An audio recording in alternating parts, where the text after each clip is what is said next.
함께 주신 말씀 에스겔서 39장 1절부터 10절까지입니다.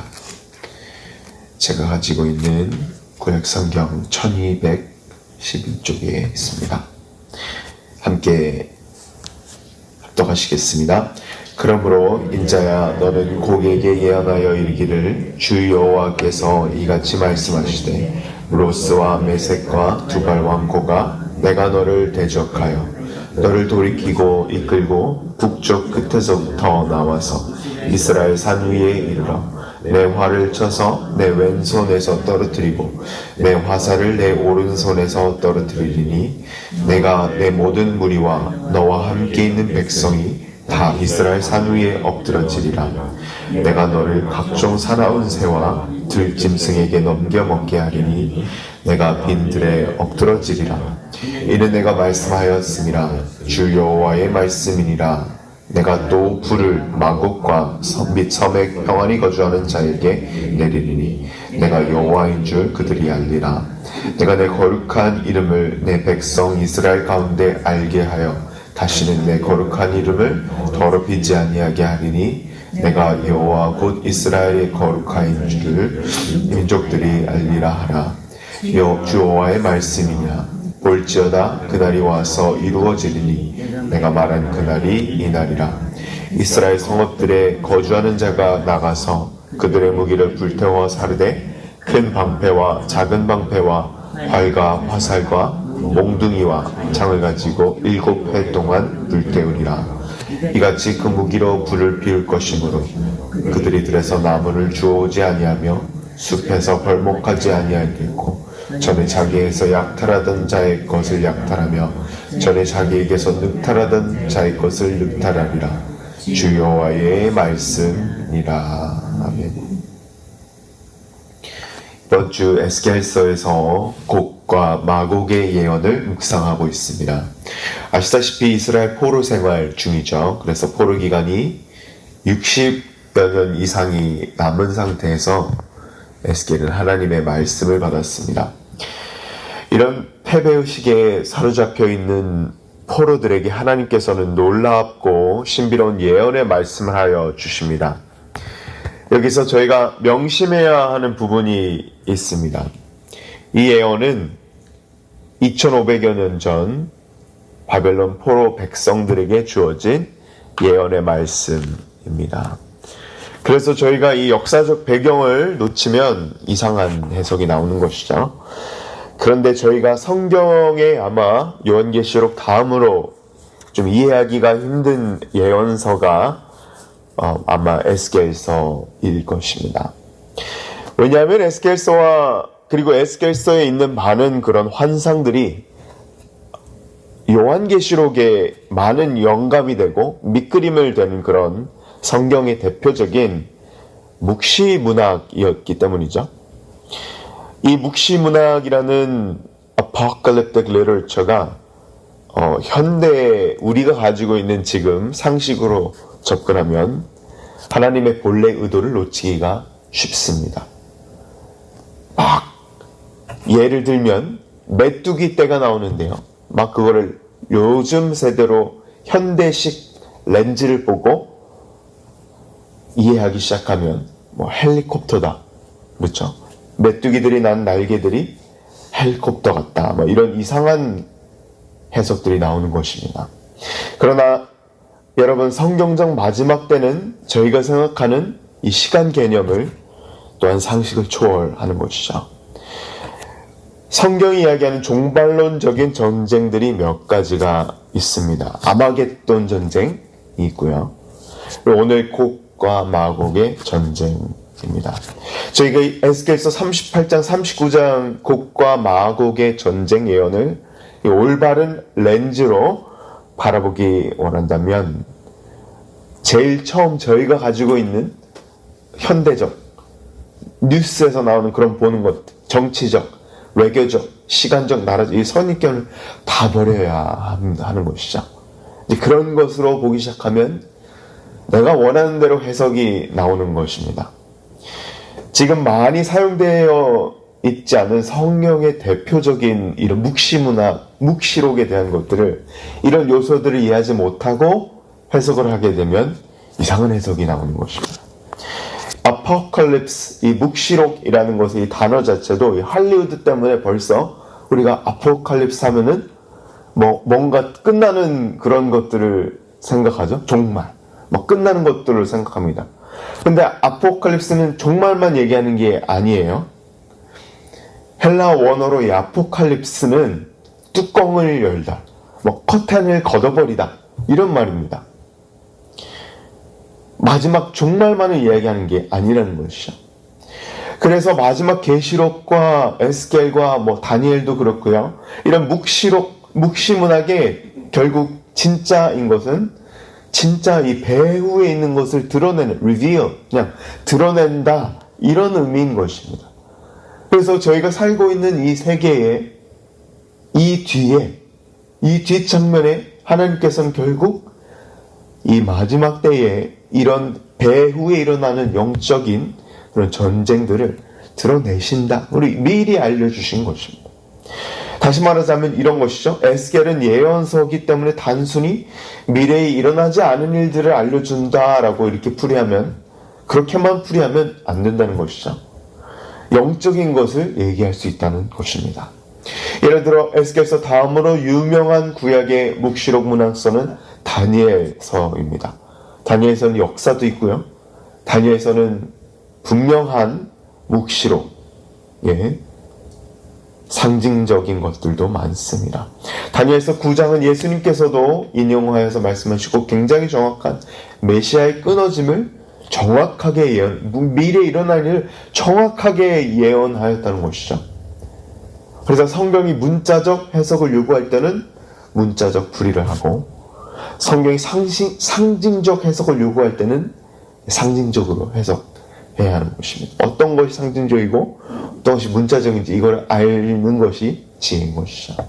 에스겔서 아주 복잡합니다. 아주 균형 있는 reading, interpretation 필요한 것입니다.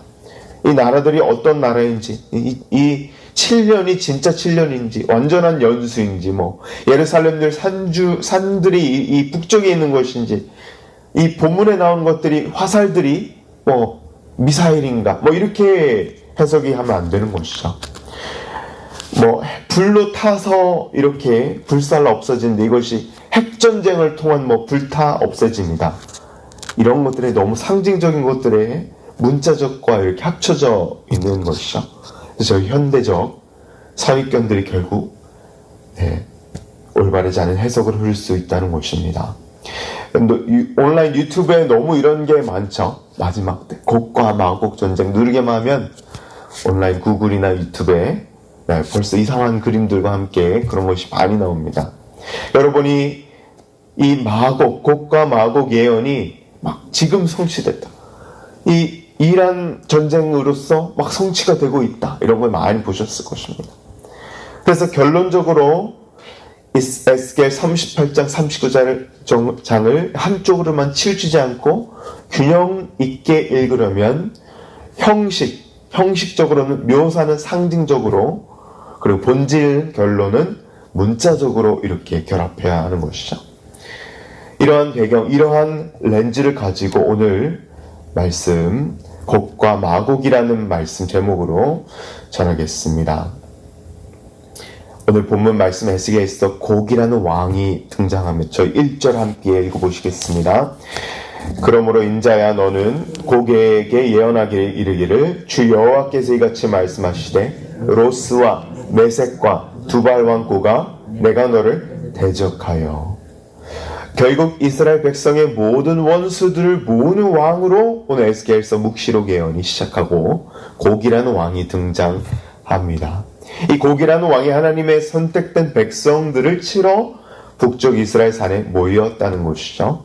저희 4절, 5절, 6절 보시면 산 위에 다 엎드러지고 모였는데 너희들이 다 죽어서 각종 사나운 새와 들짐승에게 넘겨 먹게 하리니, 이것은 다 죽는, 전멸한다는 거예요. 다 장사를 지낼 수 없어서 이 모든 백성들이 짐승들에게 몸이 뜯겨 먹게 된다는 것이죠. 빈들에 엎드러지리라. 이게 너무 많이 죽어서 산들뿐만 아니라 들까지 시체들이 엎드러지는 그런 것을 얘기합니다. 이것이 하나님의 말씀인 것이죠. 6절 보시면 하나님께서 불을 내리셔서 마곡과 섬 밑에 평안히 거주한 자가 불타 없어진다는 것입니다. 이제 여기는 섬 밑에, 영어로는 coastline, 바닷가에 가까이 있고 안전하다. 난 물 옆에 있으니까 안전하다. 이런 사람들이 오히려 불로 타서 죽는 그러한 무시무시한 사건이 기록되어 있습니다. 네, 그렇습니다. 이 왕곡은 결국 하나님을 대적하는 영적 세력, 리더를 상징하죠. 하나님을 대적하는 모든 세력은 철저히 망한다는 것이죠. 죽는다는 것입니다. 장사 지대지 못할 만큼 많이 죽어요. 이것을 온 세상에 알려주신 것이죠. 하나님께서는 이 불심판을 또 약속하십니다. 이것이 마곡, 곡은 왕이고 마곡은 그 모든 무리들입니다. 하나님께서 에스겔 묵시록을 통하여서 바벨론 포로 독자들에게 무엇을 말씀하시는 것이죠? 앞으로 어떤 악한 제국이 너희를 위협하고 공격하러 올지라도 하나님께서 직접 막아주신다는 분명한 문자적 약속을 오늘 주신 것입니다. 하나님께서 노아 홍수 이후는 다시 너희를 홍수로 멸하지 아니하리라 무지개를 주셨죠.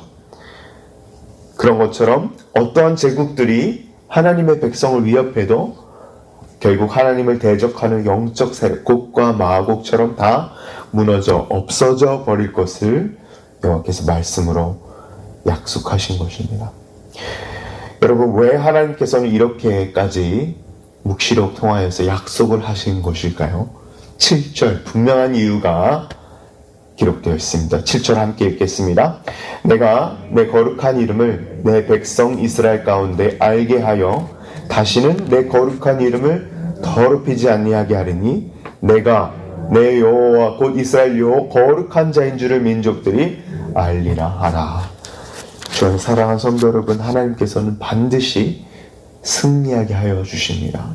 많은 사람들이, 많은 이런 하나님을 대적하는 세력들이 와서 하나님의 이름을 모욕되게 할 때 하나님은 그의 이름을 걸고 악의 세력은 반드시 멸망하실 것이라는 것을 약속해 주십니다. 왜요? 그의 이름이 더 이상 더럽혀지지 않게. 하나님께서는 불의, 악을 끝까지 두고 보고 계시지 않으실 것이기 때문입니다. 오늘도 에스겔 39장 말씀처럼 바벨론 포로 백성들에게 약속하신 하나님의 약속을 붙드시며 승리하시는 저와 성도 여러분 모두 되시길 주님의 이름으로 축복합니다. 네, 저희 마지막으로 9절 함께 읽겠습니다. 9절입니다. 이스라엘 성읍들에 거주하는 자가 나가서 그들의 무기를 불태워 사르되 큰 방패와 작은 방패와 활과 화살과 몽둥이와 창을 가지고 7해 동안 불태우리라. 네, 그래서 내일 본문 보면 7달이 나옵니다. 이런 7달, 7해 때문에 너무 많은 견해들이 있습니다. 이게 완전 수다. 아니면 이것을 이제 곡과 마곡 전쟁이라는 것이 계시록 20장에 또 나와요. 같은 이름으로. 그래서 이 7년 때문에 너무 헷갈려 하시는 분들이 많습니다. 그런데 이 계시록 20장에 나오는 곡과 마곡 전쟁은 동일한 사건으로 보기는 어렵습니다. 이 7년이란 이 연결점이 7년 대환란 그리고 이렇게 흐르는데요. 계시록과 에스겔을 이렇게 같이 풀이하려고 하시는 노력들이 많은 것 같습니다. 그런데 10절을 보시면 제가 읽겠습니다. 이같이 무기로 그 불을 피울 것이므로 그들이 들에서 나무를 주워오지 아니하며 숲에서 벌목하지 아니하겠고. 진사 에스겔은 물리적 7년뿐만 아니라 진짜 무기를 태우는데 7년이 걸린다는 것이죠. 역사적 수습이 이루어집니다. 이 이해가 어려운데요. 둘 다 곡과 마곡, 에스겔서의 곡과 마곡과 계시록의 곡과 마곡 전쟁, 이것에 중요한 이런 같은 점도 있지만 중요한 차이점도 있습니다. 성취되는 시점이 다릅니다. 계시록에 나온 곡과 마곡은 다 모든 인류 역사의 거의 다 끝부분에 있습니다. 아예 끝, 완전 끝, 완전 종말에 있다는 것이죠. 천년왕국, 저희가 그리스도와 함께 1000년 동안 세상에서 다스리고 난 후에 일어나는 일이 계시록에 나온, 계시록 20장에 나온 곡과 마곡 전쟁이죠. 근데 이것은 오늘 읽은 본문의 곡과 마곡 이런 전쟁은 그게 아닙니다. 곡과 마곡, 에스겔서에는 특정 통치자이죠. 곡이 로스와 메섹과 두발 왕이라고 그러는데, 요한계시록은 그냥 한 로컬에 있는 왕이 아니고요, 전체 이 세계 전체들에 있는 것입니다. 불신 세력, 하나님을 믿지 않는, 하나님을 대적하는 이 세상 전체의 세력을 계시록은 이야기합니다. 그리고 심판 방식이 다릅니다. 심판 방식이 계시록도 다른 것이죠. 그래서 이것은 두 가지 것을 이야기하는 것입니다. 완전 종말 끝에 이야기하는 것이 곡과 마곡, 마지막에 있는 전쟁이고, 이것은 다른 것입니다. 하지만 저희가 이것을 영적 인사이트를 받기 원합니다.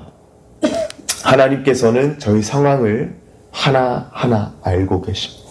바벨론 포로 가는 것도 알고 계셨고요. 에스겔서에서 예언되어 있고 묵시록에 통해 나와 있는 곡이라는 왕이 일어나 이스라엘을 공격할 때 하나님께서 보호해 주시고 다시는 점령되지 아니하리라, 하나님께서 직접 지켜주시겠다, 이 약속이 바벨론 포로들에게 얼마나 큰 위로가 되었겠습니까?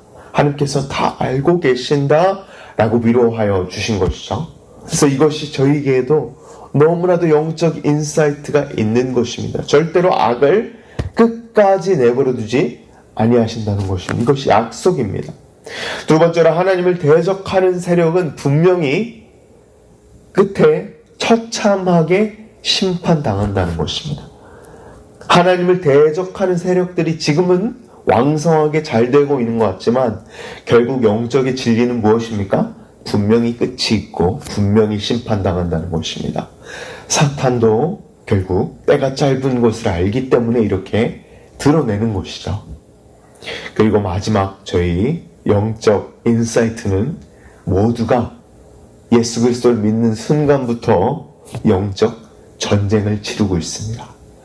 예수 그리스도 믿기 전, 거듭나기 전에는 저희가 다 사탄 밑에 있는 그런 사탄의 자녀들이었죠. 그런데 중생 후, 거듭난 후에 저희는 이제 하나님의 자녀로서 영적 전쟁을 우리도 치르고 있는 주의 군사들이라는 것입니다. 여러분, 승리는 이미 기록되어 있습니다. 승리합니다. 하나님의 편은 승리하는 편입니다. 그런데 중요한 것이 있죠. 내가 과연 하나님의 편인가? 내가 과연 하나님의 편에 속하여 있는가입니다. 그렇습니다. 오늘 말씀 가운데 영적인 이런 인사이트들이 있습니다. 오늘도 에스겔서 39장 말씀처럼 저희가 승리하는 편에 있습니다. 과연 저희가 하나님의 편인지 오늘 저희 깊게 묵상하며 나아가는 저와 모든 성도 여러분 되시기 주님의 이름으로 간절히 축복합니다. 함께 기도하겠습니다.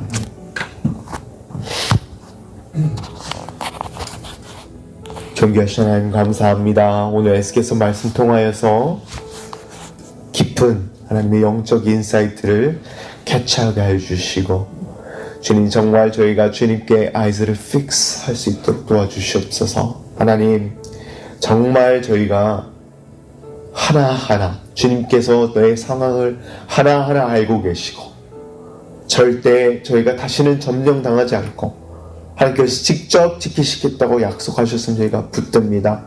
하나님, 이 세상은 정말 악하여지고 계속 갈수록 마지막 때 가까워질수록 정말 어두워지는 것이 이 세상입니다. 하지만 악한 하나님을 대적하는 자들이 결국에는 끝이 있음을, 분명히 처참하게 심판당할 것임을 저희는 알고 있습니다. 저희가 불의한 자가 되지 않도록, 불의한 자의 편에 서는 것이 아니라 오직 하나님의 편에 설 수 있도록 주님 도와주시옵소서. 하나님, 저희가 영적 전쟁을 매일매일 치르고 있습니다. 하나님, 영적 전쟁 가운데서 영적 캐주얼티도 있다는 것입니다. 사망자들이 있고 영적으로 죽는 자들이 있다는 것입니다. 하나님, 저희가 영적 전쟁, 진짜 전쟁 가운데 있음을 다시 한번 기억하며 나아갈 수 있도록 매일매일 성령님을 의지하며 성령의 사람이 될 수 있도록 도와주시옵소서. 하나님께서는 승리하셨습니다.